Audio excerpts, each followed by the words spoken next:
Alright. Hi, my name is Zach Horn. For my ADMJ presentation, I will be discussing the Secret Service.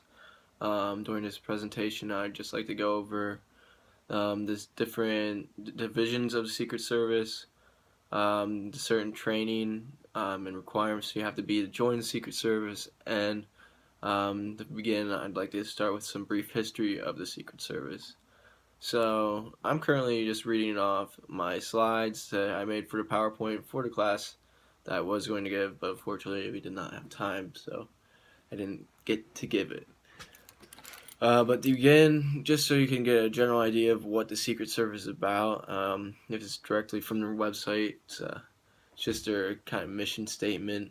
Um, so this is quoted: the United States Secret Service is a federal law enforcement agency with headquarters in Washington, D.C. and more than 150 offices worldwide.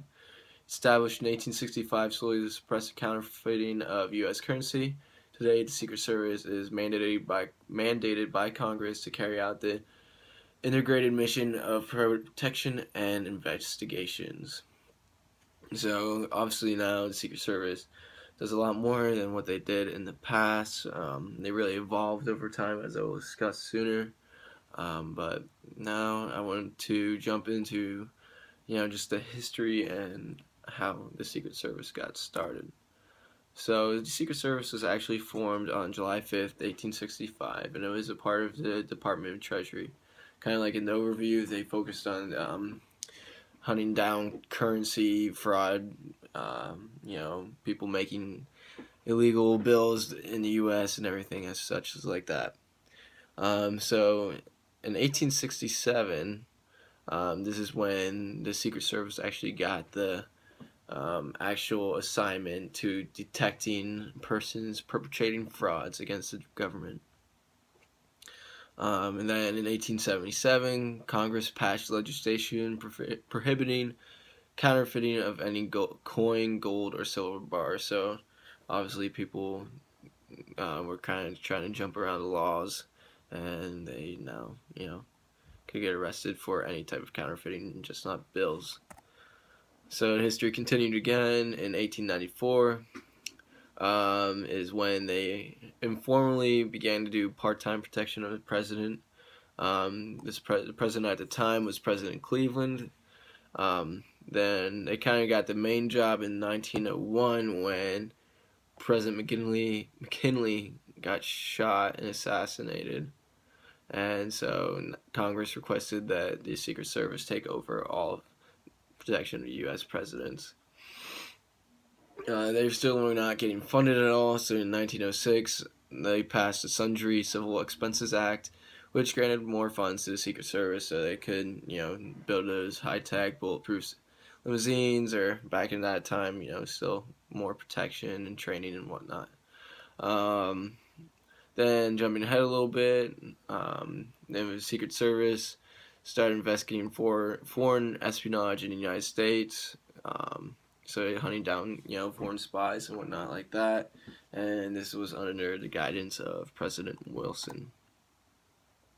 In 1922, the White House police force was created. So that's kind of like the guards around the White House.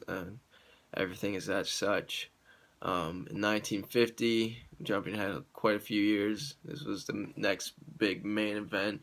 Agent Coughlin was shot and killed protecting President Truman by two Puerto Rican nationalists. Obviously, that's a big deal, and it shows that they're doing their job, getting done what needs to be done, and protecting the president. 12 years after that, Congress asked the Secret Service to take over the protection of the vice president as well, and then another 9 years after that, Congress authorized the Secret Service to take over protecting foreign leaders of government that come to visit the United States. Now, more recently, in 1999, the Secret Service actually got their first headquarters in D.C., so that was a pretty big deal. And in 2003, the agency was transferred from the Department of Treasury to the Department of Homeland Security, mainly for the reason of 9/11. So they did a lot of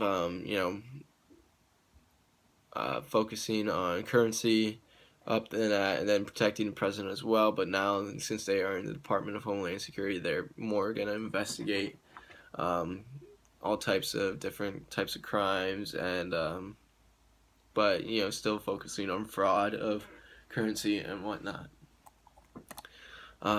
So that's kind of brief history there.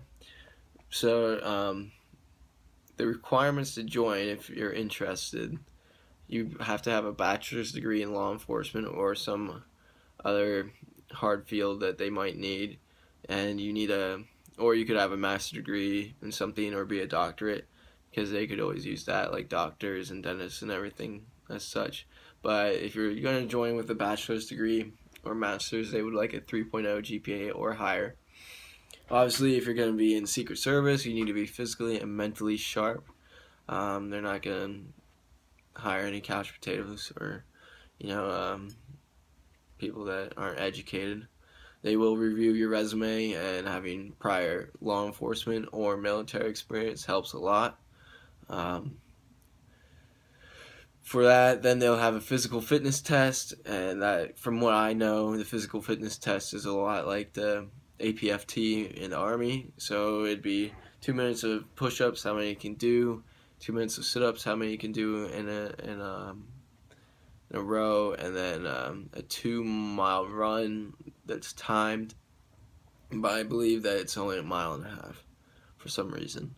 So there's all that, and then you also have to take logical exams, written exams, just a bunch of them. And from what I read on their website, they actually had a sample test.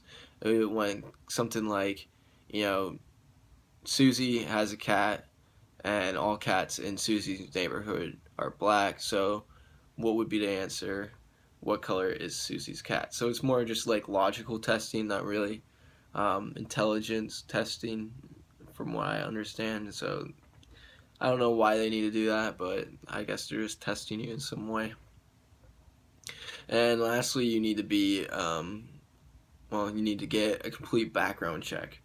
They'll do a credit check, a polygraph test, medical examination, you name it, any type of test they can do on you to learn more about you and see what kind of person you are. They're going to test you on it. So those are like the requirements that their website offered that you needed to join.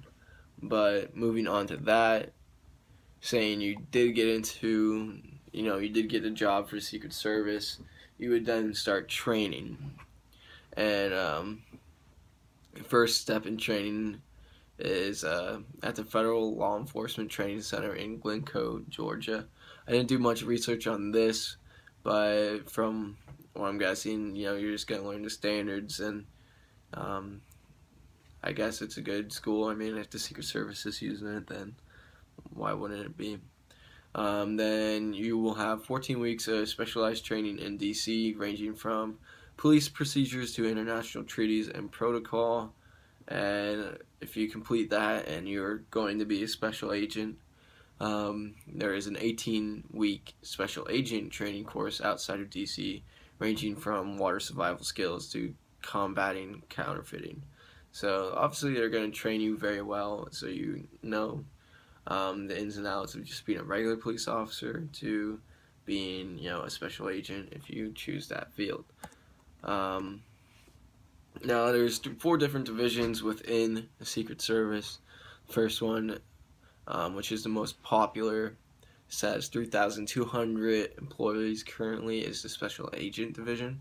And they're the ones that mainly handle the investigations and exploring like counterfeiting and fraud and whatnot like that. Then there is the Uniform Division, and they mainly will protect foreign individuals and the White House. Just to go back again on the special agents, they also protect the president and the vice president. I think they split up the work kind of evenly depending on how spread out they are between tasks.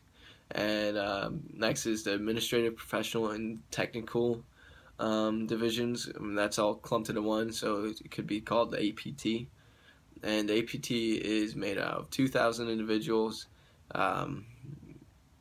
they do the paperwork. They're your doctors, your forensic specialists, anything like that.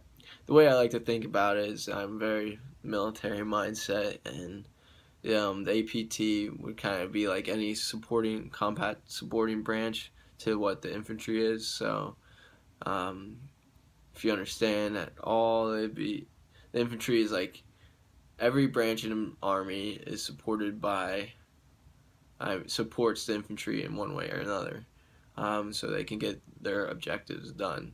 So that would be what your administrative, your professional, or technical. So your doctors and mechanics, stuff like that. That's what this kind of reminds me of. And then lastly, you have your special officers, and from what I understand, that's kind of like the same thing. Officers in the army, they do mainly all your planning and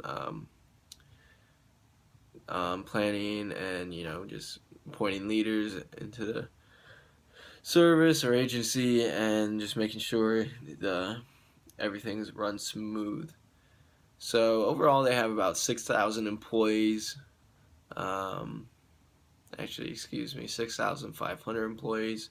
Probably around 7,000, something like that, just depending. Um, but it seems like a good field to get into. It's pretty hard, pretty competitive, but it's interesting if you ask me. Quick fun fact that I found, I thought this was pretty cool. So when they first started doing the White House detail, and by that they started protecting the White House and looking over it, this was in the year 1902. The Secret Service only assigned 2 men onto the detail. Compared to today, I think that's crazy. We probably have more than 200 people protecting the White House, and some we probably don't even know about. So I think that's a cool thing, just seeing how much we progressed over the years. But so I guess questions, if somebody would ask me why I did the Secret Service, is yeah, I'm looking into it as a job.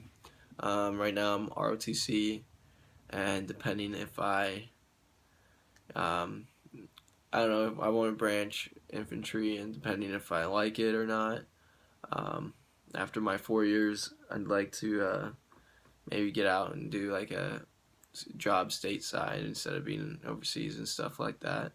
But I'm really up in the air about it. I'm not really picky at the moment. I just gotta see where life takes me and all that. And then um, I guess another question could go, um, I don't know. Maybe I would ask the class what's the difference between a special agent and a uniform division, which if I didn't cover that really good in this video, then the main difference is just they kind of do the same tasks. It's just one's not going to be in a uniform and one's going to be. So obviously, uniform division's more DC wide, while the Secret Service special agents can go spread out and cover more fraud acts and just investigations like that. But so pretty much that's my presentation that I wish I could have gave in class, but that's it then. All right, thank you.